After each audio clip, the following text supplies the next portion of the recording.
Hello, everybody. This is Rod Duff with Insights and Straight Talk. As you can tell, I'm not in the studio. I'm actually in the offices. The studio is right around a couple of offices around that corner. But I'm coming on today because I am going to figure out how to do this. But for those of you who know this show, been around for a little bit, you know that the reason I started this podcast, I've had several other similar things in the past, but the reason I started this podcast was I was building a platform for a book that I have out. It's called "What the F Happened When I Was in My 50's," and it really is the basis for all the messages wanting to know what to do in the coming world and what needs to be done in that coming world. So I'm going to actually put some B-roll over me on this and see if I got something right now, or I'll just do that later in editing and post production. But sit back, relax, and enjoy. I'm going to start with chapter summaries. Chapter Summaries. Introduction.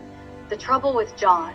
Writing sample on page 27 and is 06 pages. In a world hungry for heroes, John's story shines brightly as a beacon of courage, resilience, and unwavering conviction. Through his story, we are reminded of our own capacity for greatness and the limitless potential that resides within every one of us. So let us embark as we discover the essence of John and the profound message his story holds for us all. John, a character whose depth unfolds before us as we are drawn into a riveting journey that unveils the very essence of his being. Chapter 1, An Awakening, page 15. In Chapter 1, we confront the sobering reality that the struggle against tyranny is not merely a battle of flesh and blood, but a war of ideologies and paradigms. The subtle advances in human evolution, though significant, have been but fleeting glimpses of the potential that lies dormant within us all. As we journey deeper into the heart of this narrative, we are challenged to confront our own complicity in the perpetuation of systems of control and oppression.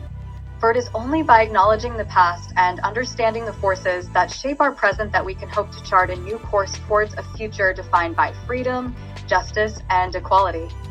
In the crucible of Chapter 1, we are called upon to re-examine our assumptions, to question the narratives that have been handed down to us, and to dare to imagine a world where the whispers of dissent are transformed into a resounding chorus of revolution.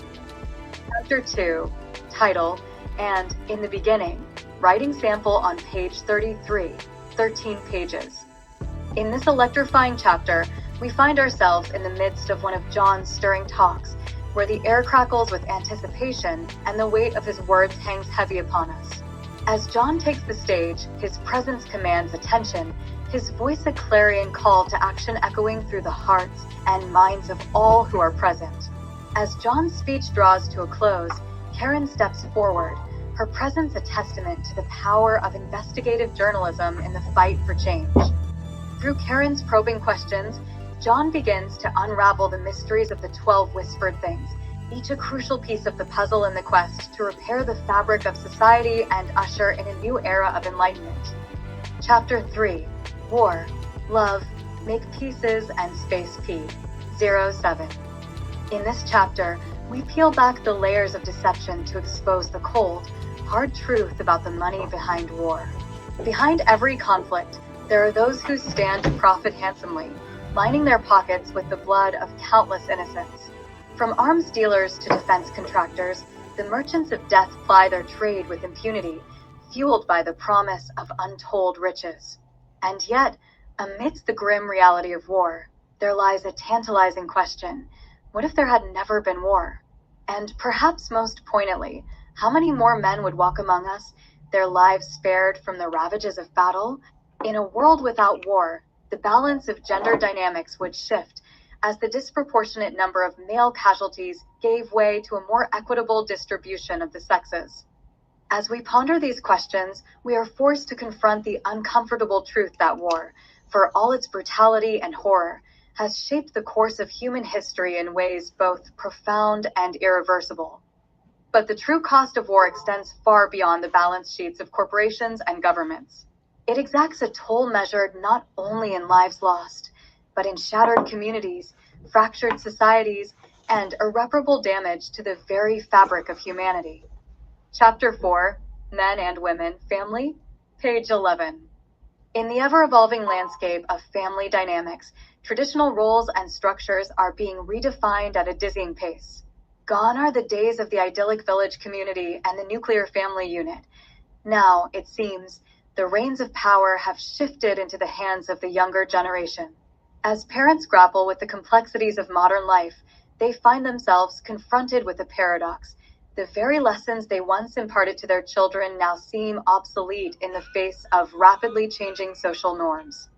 In the age of ride-sharing apps and remote work, the lines between stranger and friend, safety and risk, blur with disconcerting ease. What was once considered prudent advice now feels like relics of a bygone era, as families navigate a world where the roles of husband, wife, father, and mother are no longer confined to rigid definitions. As the concept of family evolves, so too must our understanding of what it means to be a parent, a partner, and a provider. Perhaps in embracing this fluidity, we can pave the way for a new paradigm of family life, one defined not by titles or roles, but by love, understanding, and mutual respect. Chapter 5, Schools, Tools, and Fools, page 9. Schools are where a society becomes broken or it excels. Besides the family, the most important entity, for a society to become greater than it was, is education. What the next generation is taught is what society reaps or reeks of. Is the education system of the US all that it can be? Chapter 6, The Poverty of Taxes, p. 06. One can equate the two terms as one. The genesis of this remarkable system was sparked by the imposition of unjust taxes, as history recounts. The founders envisioned a governmental framework designed to forge a utopia on Earth. With hundreds of trillions of dollars coursing through our economic veins, there exists a pathway where no U.S. citizen needs endure poverty. Every child should be shielded from involuntary hunger and thirst. By eradicating greed and corruption, we pave the way forward. This chapter delves into the rationale behind our governmental expenditure and prompts a critical inquiry into how our leaders allocate our resources. Chapter 7, It's All About the Race, p. 07. Race, gender, and other relations have been something of a complexity, and it never had to be.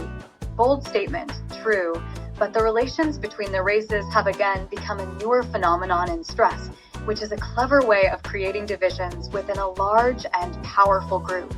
As the old saying goes, divide and conquer. Separate a large group by women and men, then spirit them by the color of their skin. Then make up stories to make them fight against each other, easy peasy lemon squeezy. Now you can control them all. Chapter 8, Gotta hit/smoke it if you got 1p. 07. Just Say No, and many of the other government programs are among the ever-growing list of failed governmental programs. Just Say No and numerous other government initiatives stand as testaments to the ever-expanding roster of failed governmental programs. Yet, one cannot help but wonder, are these failures merely the result of accident or incompetence? While there is certainly an abundance of both, one cannot overlook the possibility that drugs facilitate an easier means for a system to control its populace. It's a subtle dance. Being blatantly obvious would be foolish. After all, the government requires its citizens to have distractions, something to occupy their attention while their hard-earned money quietly slips away. Do drugs make it easier for a system to control its people? Stupid drunk, you can't make it too obvious, because the government needs the people to have something to look at while they take all your money. Chapter 9, Happy Home, Find One Without a Resident Alien, p. 05. The home was a sanctuary. It was a place of pride for the great middle class. But that was back then, when the middle class was united, when they were the giant. In the picturesque neighborhood of Happy Home, where the scent of freshly cut grass mingles with the laughter of children playing, a shadow looms over one idyllic abode. Behind its charming facade, a struggle brews between the rightful homeowners and clandestine occupants who have taken root within its walls. Despite the cheery exterior, tensions simmer beneath the surface as legal battles unfold and lines are drawn in the sand. Within this battleground of property rights and immigration laws, the once serene atmosphere of Happy Home is marred by uncertainty and discord. Empty rooms echo with the ghosts of displaced dreams, while the clash of opposing forces reverberates through the neighborhood, casting a pall over the once harmonious enclave. Yet, amidst the turmoil, whispers of compassion and empathy linger, reminding us that behind every legal dispute lies a human story fraught with complexity and nuance. As Happy Home grapples with this moral quandary, it stands as a microcosm of broader societal debates, challenging us to seek solutions that uphold both justice and humanity in equal measure. Chapter 10. It's all about the climate stupid. Page 9. As climate control czars fly around in private jets, and to land into their caravans of cars, they scream at the middle about the selfish people of the middle and their wasteful ways. But then they say, "Don't look over here, you look where we tell you, and we demand that you believe what our facts are." Even as they dig up ice creatures from mounds and tons of ice, they say, "The seas will rise like never before." How did those frozen people get so deep in the ice? Was it because the ice was not there before when those frozen people died? Do you mean that the ice rose and fell before humans affected it? What is the real science? Tell us what you really know. Why is this really making all your policies? Chapter 11. Are you mental, man? P06. Mental health struggles ravage lives indiscriminately, whether spawned by war, lifestyle, or happenstance. So much potential lies in addressing these issues, if only. While secrets are told and the leaders of this nation demand that we focus on wars over there, and that we focus on people coming here, and while they demand that we focus on the ever-changing Earth cycles, because we only have 12 years to live, leaders weave a tapestry of distractions, of shiny little things, in which to cause us all to ignore the broken, the shattered, and those who need, and those who deserve, and hand to reach out, for no other reason than for peace and for joy and happiness. The effects of mental health are devastating, no matter the cause. Chapter 12. Blinded by the light.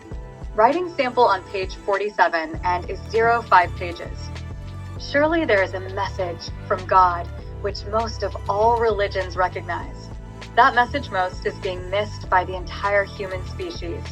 Somewhere along the line, there must be a misinterpretation in writings. Why is it that there are so many variations of organized religions? Is it just human nature to war over faith? God, I hope not. Let's also take a moment to ask if God created the heavens and the earth. How many of those did he create? If all creation is by God, are those visiting us from God's other creations and asking why we are not evolved like them? The exploration of space and the search for extraterrestrial life confront humanity with profound existential and theological questions.